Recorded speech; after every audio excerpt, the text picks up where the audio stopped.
Media అలాగే చూపిస్తుంది కదా. ఎందుకంటే తన ఫోన్ లో నుంచి ట్రాన్స్లేషన్స్ జరిగాయి. ఫోన్ నా ఫోను నాకేదో జరిగింది, అయితే ఫోన్ అదే ఇప్పుడు అదే కాదు మేడం, నాకేదన్నా జరుగుంటది, నేను లేను, నా ఫోన్ మీరు తీసుకుని ఆడకూడదా? నేను అడిగేది కూడా అదే అడుగుతున్నాను సార్. అంటే ఆ విధంగా కూడా మీకు అనుమానం ఉంది మేడం. ఇప్పుడు ఆ ఫోన్ ది కూడా ఇప్పుడు అంత హాట్ టాపిక్ అవుతుంది. అవును, అనుమానం ఉంది. నేను అందుకే అంటున్నాను, అది పూర్తి వివరాలు ఎవరు చెప్పాలి? దర్యాప్తు అధికారులు చెప్పాలి. మీకు అనుమానాలు ఉన్నాయి కాబట్టి. నేను వెళ్ళిన రోజే అడిషనల్ ఎస్పీ గారి దగ్గర కూర్చొని మాట్లాడాను. అంటే మేము దర్యాప్తు చేస్తామని అన్నారు. మొదటి రోజు నేను చేసిన రాజమండ్రి గవర్నమెంట్ హాస్పిటల్ దగ్గరికి వెళ్ళగానే నేను చేసిన మొదటి పని అడిషనల్ ఎస్పీ గారి దగ్గరికి వెళ్ళి కూర్చున్నాను. పోలీస్ డిపార్ట్మెంట్ ముందు కూర్చొని నాకున్న ప్రతి ప్రశ్నను నేను లేవనెత్తాను, అడిగాను. నెక్స్ట్ అమ్మా, ఇది నేను పర్సనల్ గా తీసుకోవడం కనుక 2 రీజన్స్ ఉన్నాయి.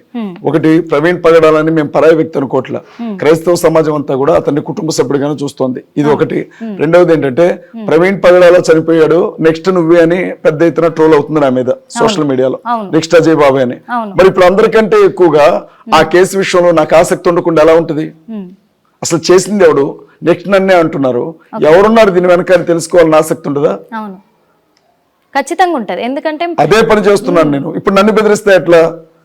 అజయ్కి సిట్ నోటీసులు, అజయ్ని నోటీసులు ఇచ్చి పిలిపిస్తాం, అజయ్కి గట్టిగా బుద్ధి చెప్పాలి పెట్టారా అనుకోవచ్చా? క్రైస్తవ సమాజాన్ని అడగండి, ఎవరో చెప్తారు కదా వాళ్ళు. ఇప్పుడు హమారా ప్రసాద్ పేరు మీరు వినే ఉంటారు, బహుశా బార్ షాప్ లో కూర్చొని రాసినట్లున్నాడు. నోటికొచ్చిందంతా రాసి ప్రవీణ్ గారి గురించి, నెక్స్ట్ కత్తి మహేష్ గురించి రాసి, నెక్స్ట్ చచ్చేది నువ్వేరా అని పెట్టాడు తన యూట్యూబ్ కమ్యూనిటీలో, ఫేస్బుక్ లో డైరెక్ట్ గా. నేను ఇంకా చాలా విషయాలు మీతో చెప్పాలి. అస్సలైన నా అనుమానం మీతో, నేను చెప్పింది మీరు వినాలి ఖచ్చితంగా. రెండో విషయం ఏంటంటే, ఎవరో బీజేపీ నేత ఒకతను చిన్న తరణి, నెక్స్ట్ చచ్చేది అజయ్ గాడే అని పెట్టాడు. ఇట్లా కొన్ని లెక్కలేనన్ని మెసేజ్లు వాళ్ళ వీడియోల క్రింద, వీడు చావాలి అని. నేను చేస్తే ఏమొస్తుంది? నా భార్య విధవరాలు అయితే తప్ప నీకేమన్నా వస్తుందా? నన్ను చంపి ఏం తీసుకుపోతావు? నా ఆస్తులు ఏమన్నా వస్తాయా నీకు? లేదు కదా. ఇక ఇది హత్య అని మీరు ఎట్లా అనుకుంటున్నారని మీరు అన్నారే, ఎదురులేని సమాధానం ఒకటి చెప్తాను నేను, చూడండి. డెడ్ బాడీ దొరికింది, ఆయన్ని మార్చరీకి తీసుకొచ్చారు. హత్య అని క్రైస్తవులు అనుకుంటున్నారు, యాక్సిడెంట్ అయి ఉండొచ్చని పోలీసులు అనుకుంటున్నారు. మీడియా మొత్తం గందరగోళంగా ఉంది. అసలు ఏం జరిగిందో ఎవరికి తెలియదు, నరమానవుడికి. కానీ హైదరాబాద్ నుంచి సోషల్ మీడియా వేదికగా అనరాని మాటలంటూ, వాడు బాగా మందు దాగి యాక్సిడెంట్ చేసుకొని చచ్చాడు, రేపు పోస్ట్ మార్టంలో కూడా అదే వస్తుంది చూసుకోండి అని రాశారు. అసలు అప్పటికి సీసీటీవీ ఫుటేజ్ లేవు, ఆయన షాప్ కాడికి వెళ్ళింది లేదు, మందు అన్న టాపిక్ లేదు అసలు. ఆయన ఒక దైవజండు. ఖచ్చితంగా పోస్ట్ మార్టం గురించి మాట్లాడారు వీళ్ళు. ఆ రిపోర్ట్ లో మందు దాగాడని వస్తుంది చూసుకోండి అని హమారా ప్రసాద్ మాట్లాడాడు, కరుణాకర్ సుగుణ మాట్లాడారు, వాళ్ళ టీం మొత్తం మాట్లాడారు. ధర్మ మార్గం పేరుతో మాట్లాడే భాస్కర్ రాజు అయితే వాడు మందు దాగాడో డ్రగ్స్ తిన్నాడో ఎవడికి తెలుసురా అనుకుంటూ మాట్లాడాడు. నేను అంటున్నాను, వాళ్ళ మాటలను కన్ఫర్మ్ చేస్తూ ఈ రోజు మందు వీడియోలు బయటకు వస్తా ఉన్నాయి. ఎట్లా సాధ్యం అంటున్నాను నేను. మీకేమన్నా చెప్పాడా? ఆయన మీరు ఎప్పుడైనా బార్లో కూర్చొని కలిసి మందు తాగారా? ఆయనకి ఎప్పుడైనా మీరు మందు సీసాలు సరఫరా చేశారా? ఆయన మందు తాగుతాడా ఆయన భార్యకే తెలియదు, మీకెలా తెలుసు? అంటే నాకు ఒక చిన్న అనుమానం ఉంది. ఏం అనుమానం ఉందంటే, నేను మొన్న ప్రవీణ్ పగడాల గారు చనిపోయిన రోజు ఒక అనాలిసిస్ చేశాను. అనాలిసిస్ చేసే తరుణంలో ఒక పాస్టర్, అంటే పాస్టర్ పేరు ఇప్పుడు మీడియా ముఖంగా నేను బయట పెట్టాను, కావాలంటే మీకు తర్వాత కూడా చెప్తాను, ఆ వీడియో కూడా మీకు పంపిస్తాను, వినండి. వాళ్ళని ఫోన్ లైన్లోకి నేను తీసుకున్నాను. వాళ్ళు చెప్పిన మాట ఏంటంటే, నేను క్లియర్గా అడిగాను వాళ్ళని, ప్రవీణ్ గారికి మందు తాగే అలవాటు ఉందా? ఎందుకంటే చాలా ప్రసంగాల్లో కూడా ప్రస్తావించారు, మందు అనేది తాగకూడదు, ఒక క్రిస్టియన్ అనేది ఉంది, డ్రగ్స్ అంటే మత్తు పదార్థాలకు అలవాటు పడకూడదు అని చెప్పేసి తను చెప్పడం కూడా జరిగింది. అలాంటిది మరి ప్రవీణ్ గారికి మందు అలవాటు ఉందా?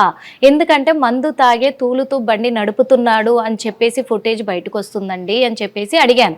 అడిగితే తను ఒక మాట చెప్పారు, కొన్ని చెప్పారు నాకు ఆధారాలు కూడా. తను కూడా ఏమన్నాడంటే, అనుమానం ఇది ఖచ్చితంగా హత్య జరిగి ఉంటుందని అంటున్నాము, కానీ ప్రవీణ్ గారు ఎప్పుడైనా కానీ సువార్త ప్రకటించే అంతసేపు మందు జోలికి వెళ్ళడు.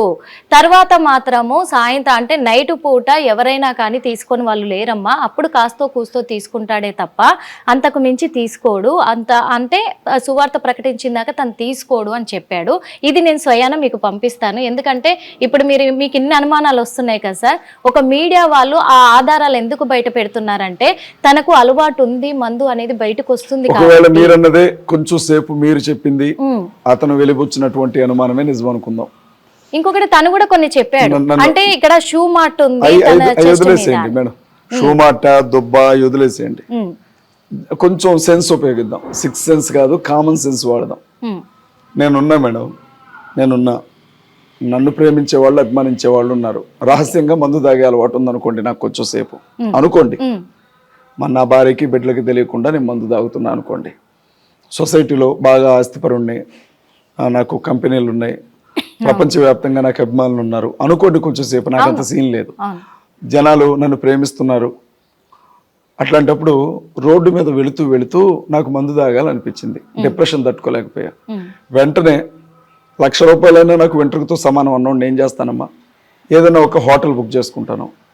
హోటల్లోనికి వెళ్ళి వెయిటర్కి 1000-2000 ఇచ్చి నాకు కావాల్సిన మందు తెప్పించుకుంటాను. ప్రశాంతంగా సైలెంట్గా కాలు మీద కాలేసుకొని తాగి మత్తు దిగేది అక్కడ పడుకొని అఫీషియల్గా వెళ్ళిపోతాను. రోడ్డు పక్కన లిక్కర్ షాప్ దగ్గరికి వెళ్తానా, కనపడ్డ లిక్కర్ షాప్ దగ్గరికి వెళ్ళి కొనుక్కొని పోతా ఉన్నానా? ఆయన ఏమన్నా గుడ్లు కాసుకున్నాడా మేడం? ఆయన మీరు చెప్పింది కరెక్టే. నేను ప్రవీణ్ కుమార్ గారి దేవుడు అని నేను అనట్లా, కానీ అతని స్థాయిని గుర్తించండి దయచేసి. అందుకే అది ఎట్లా పాసిబుల్ అంటున్నాను నేను. అందుకే మరి కొంతమంది క్రిస్టియన్సే చెప్తూ ఉన్నారు కదా సార్, తనకు అలవాటు ఉంది అంటే ఎక్కడ అనుమానం వచ్చిందంటే తను జర్నీ చేస్తున్నారు కదా, అలసిపోయి ఏమన్నా మందు తీసుకొని ఉంటారు అనే అనుమానం వీళ్ళు చెప్పే ఆధారాల వల్లే వస్తుందన్నట్టు. ఇప్పుడు ఎవరైతే చెప్పారో ధైర్యంగా మీడియా ముందుకు వచ్చి చెప్పమనండి వాళ్ళని అదే మాట. ఖచ్చితంగా సార్, ఎందుకంటే ఆయన డైరెక్ట్ గా నేరుగా కూడా అక్కడికి వెళ్ళాడంట. ఏది తన మరణం జరిగిన ప్లేస్. నేను ఒక విషయం చెప్తున్నానమ్మా, అంట అన్నది అనుకుని వచ్చాడు అన్నదానికి చాలా దూరం ఉంటుందమ్మా.